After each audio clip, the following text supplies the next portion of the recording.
means that we have to, as advocates and civically engaged citizens, understand the elections process, right? Because one thing is for us to have an elected representative that we understand is our conduit to the public policy making body, and we can advocate to them, but they are not hopefully going to be in office forever. And so we have to also be aware and ready to be engaged on the elections process itself, right? So let's talk a little bit about that. You know, some of the things that we have seen in this particular election cycle is, you know, the over sensationalism of fake news, as we've heard said many, many times. And I've heard way too often the comments such as, well, how do I know who's telling the truth? And how do I actually decide which candidate, you know, to believe? And more importantly, you know, how do I even know whether what they say to me is just them trying to get my vote, or verifying that what they say they've done is really what they've done, right? So what we're going to segue now into is a discussion about the elections process itself. And what I'd love to be able to do is bring up that slide that we've prepared on what we're calling the election filtering process. Mm-hmm. So what you should be able to see in just a moment is a slide that looks like this. So I'm calling this the election process for filtering our values. And what you'll see is that this is kind of we set this up as a circle, right? Because it's kind of a flow. Each of these elements, and I'm calling them elements for purposes of our conversation, are one filtering point for you to get to know a candidate and orient yourself, again, towards those values that we started out at the beginning of this conversation. Because in each of these elements, there's a way to discern or to dissect what that candidate's values might be and how they align with yours. So let's start with this notion of a candidate's platform. So Dr. Sharief, you mentioned, or actually think Patty in her introduction highlighted your platform for the remaining term. Could you give me just a quick, you know, bullet point list of what those were for everybody? Sure. So that was to stop foreclosures, to stop homelessness, and rolled into that platform recently is to assist with COVID-19 economic recovery. We have just a tremendous amount of people that are unemployed, who've not drawn one check. And one of the goals that I made and that we were successful at is getting $120 million worth of CARES funding to the cities, to the 31 municipalities, and then taking the other $210 million worth of CARES funding that we received from the federal government and putting it into a rental and mortgage assistance program, and working with Feeding South Florida to stop people from going hungry.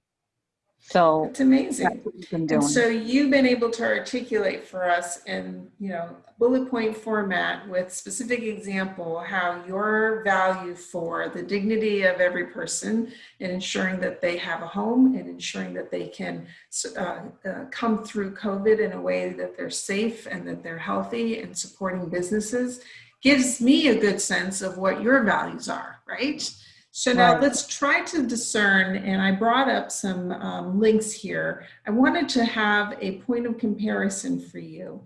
If you didn't have access to a candidate like you have right now with the commissioner, but rather you got a flyer at your door, somebody dropped lit, as they say, and you don't know who this person is, but you are interested in what their platform is, you could literally just look up what their website is and go and take a look, and you would see, and I'm trying to bring up that next, hold on for me one second, guys. There it is. Now I'm going to do a new share. So you would see, for example, this candidate, their platform is focused on investing in public education, criminal justice reform, preserving Florida's natural resources, effective COVID-19 recovery response, and sensible gun legislation, reproductive rights, protecting immigrants in our communities. So you also then, in the same week, happen to receive a flyer or a literature from her opponent, which is another gentleman, and his name is David Borrero. So you could do the exact same thing. You go to his website and you take a look at what his platform is, and that would look like this. He's running to serve District 105 to fight for residents, not special interests. He wants to have quality education. He wants a prosperous economy, and he's going to protect our values. Okay, so those are two platforms. Again, transparent to the extent that this is only from the point of view of the candidates, right? But it gives you a starting point. And this is really important because I think part of getting through the noise of what we say is that crazy political process is not feeling overwhelmed by what you don't know. So let's get to the heart of what we can determine, at least from the candidate's platform as seen by their website. So that's the first, if you will, filtering element. Then the next one would be the candidate's record. If in this case, this particular seat that Maureen Porras and David Borrero are running for had an incumbent, then you would want to know which of the two of them are the incumbent and what their record actually showed. And so I'm going to give you a couple of situations or illustrations of what that looks like. And I'm going to click on those links, so give me a minute as that comes up.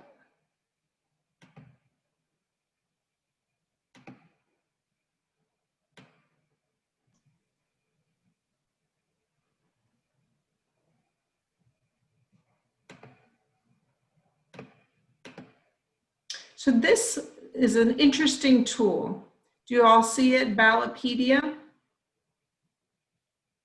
Yes, we see it, Gloria. Excellent. So this is an interesting tool that you can look up on the web, and it's basically an encyclopedia, as they say, of legislative scorecards. And you can scroll through here and see different organizations that actually score legislators on their organizational, if you will, issues.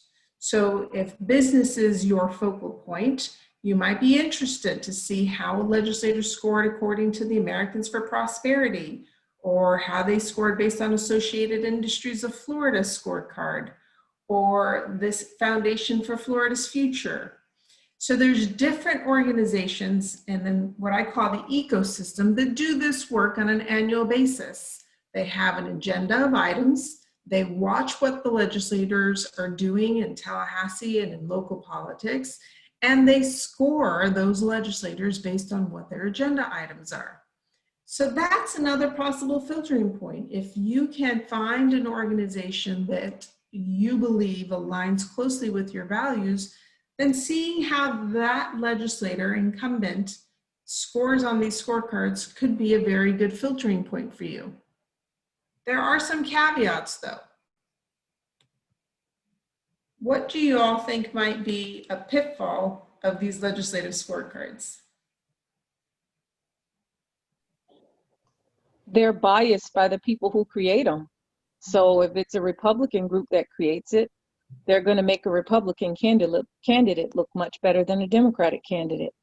So the best way around that is to ask your questions specifically to the candidate. And I found that many candidates they use general statements, and they, when you ask them specific questions and really nail them down on the points, that's when you can find out whether or not you have something in common with that candidate or whether or not you agree with their values. So I think that scorecards might be great at a glance, but if you can find out who produces them, if they're produced by one party or the other, you know they're going to lean heavily Democratic or heavily Republican. Absolutely. There's always that lens of partisanship that complicates really getting a handle on an incumbent legislator's record, right? And so it's super important that we be aware. It doesn't mean we completely close our eyes to scorecards. They can be handy, but they always have to be filtered through that reality that sometimes they are going to be biased for their particular worldview. The other filtering point that I want to share with you is this notion of follow the money. You know, part of what I think we all struggle with is the fact that money is in politics. And I think that it's super helpful for us to know that we can always research where the money is coming from that supports particular candidates. We're running a little short on time because of some of the technical difficulties we had, so I'm not going to click through on that, but I'm just going to let you know that we'll provide you with some links on the websites that are out there that allow you to follow that trail if you wanted to drill down and know who is being backed by what special interests.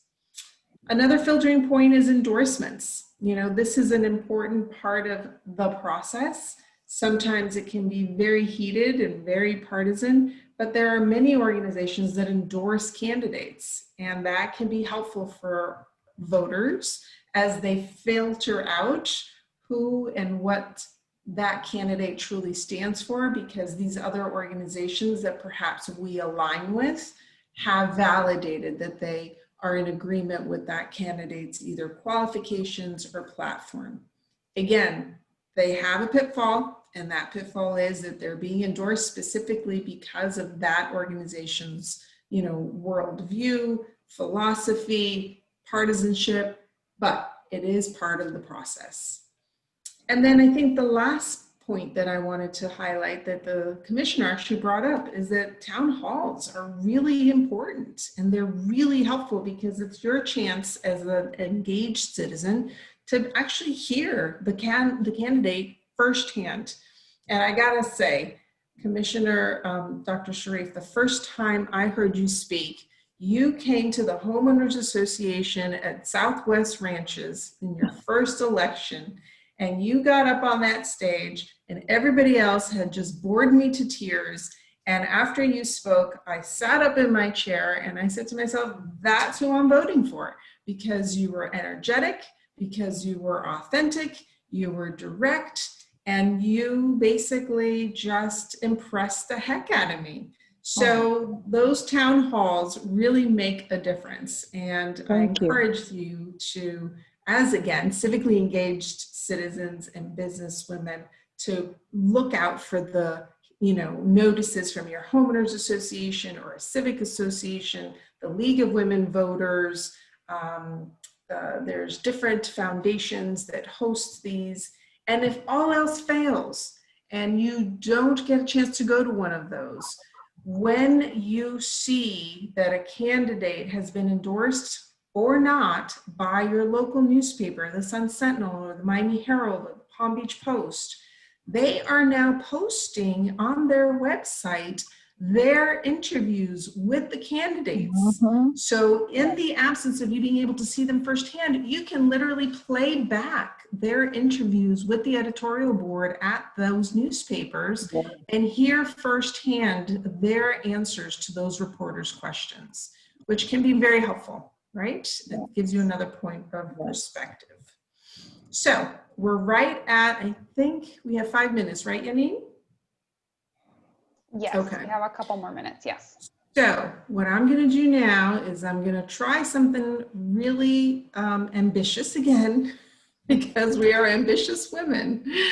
And that is, we're going to share with you a small tool and I'm going to do my share screen now, that I drafted just for this exercise. And I'm calling this My Candidate Scorecard. So, do you all see a 3-column Word document? Yes. Okay. Yes. So what I tried to do, and I'm going to make this just a tad bit smaller so it doesn't get cut off. Okay. What I tried to do is just ask the simple questions. So if I didn't know who this candidate Maureen Porras was, and I wanted to figure out how she aligned with my values, how would I do that? So the first box is I would check off, is she an incumbent? Because if she was, I'd want to know what they promised to do when they ran for election the last time. And did they actually do it? That box in this case doesn't apply because she's not an incumbent. So then I go to the next question I ask myself. If she's not an incumbent, then what is she promising to do? What is her platform? And I outline that based on what I saw on her website, right? Mm-hmm. I read that out to you. But then I'm going to drill down and look at what in her background, what in her experience, in her past service in the private sector, if she's a businesswoman in the public sector, if she's a public administrator, or in the nonprofit sector, if she was on a board of directors, what in her background would show me that they could deliver on what they're promising in their platform? And so I went through her website and I saw that she was endorsed by teachers. She was also endorsed by Moms Demand Action. That to me spoke positively about her intent to invest in education. I then drilled down and saw that she was endorsed by the Sierra Club and by Vote Water, which is issues that I believe would tie into protecting natural resources. She also claimed that she was going to effectively respond to COVID-19. So honestly, I couldn't see how, any of her background was going to really deliver on that. However, I did go one step further and I went into her Facebook page for her campaign and I filtered through all the posts since the pandemic had started. And I compared that to see, well, what has she been saying about it? And throughout, what I saw is that she's volunteered a lot on rapid response. I also saw that she was reposting news coverage about data-informed decisions, phased reopenings, as well as the need to be safe in our schools. So I thought that this was really helpful in terms of at least rounding out for me what is her intention, right? Because I couldn't see from her professional background as an immigration attorney that necessarily that was going to give her a leg up in being able to plan for COVID response. Then her last item was protecting immigrant contributions. Well, that's a big check in the box. She's obviously got the professional expertise in that area. So I then wanted to filter out, well, if this is what her platform is, I've somewhat validated what her background is, but how does that record or platform really address the challenges that I have? And I itemize my challenges. Number one, I need a robust talent pipeline because the bottom line is I can't grow if I have to compete with bigger companies at a level that is impossible really for me to afford as a small business. So I need a robust talent pipeline. I personally have a tourism company that is shut down, and just recently I thought about getting it restarted, and then I ended up with fish kills in Biscayne Bay, right in the waterway that we land in. That wasn't going to work for me. So natural resource protection is super important for me. And then I have many employees that are immigrants, and they feel really stressed by a lot of the rhetoric that they have to face, and they don't feel like they have a fair shot. And I don't want them to feel less safe, and I don't want them to feel excluded. So these are the challenges that I have that I want to try to highlight in my selection of a candidate. And I filter that through onto what does she believe and what I believe. And that's this next box that I tried to define, which is my core values of equality, freedom, service to others, and what I think I see in her platform as well as her endorsements of, number one, being an immigrant. She knows firsthand how to scale the ladder of opportunity. And she chose to go into immigration law because she wanted to be of service to vulnerable people. And ultimately, I felt good about what I saw in her endorsement by SAVE, which is an organization that's protecting LGBTQ rights. She was endorsed by Planned Parenthood, which believes in reproductive health rights. And so I feel like the sum total of the picture I penciled out for this candidate seems to address my challenges. It's not a perfect science. It's probably more art than science, but I felt that this little worksheet gave me a way to filter out the noise and focus on values as well as validation of those values.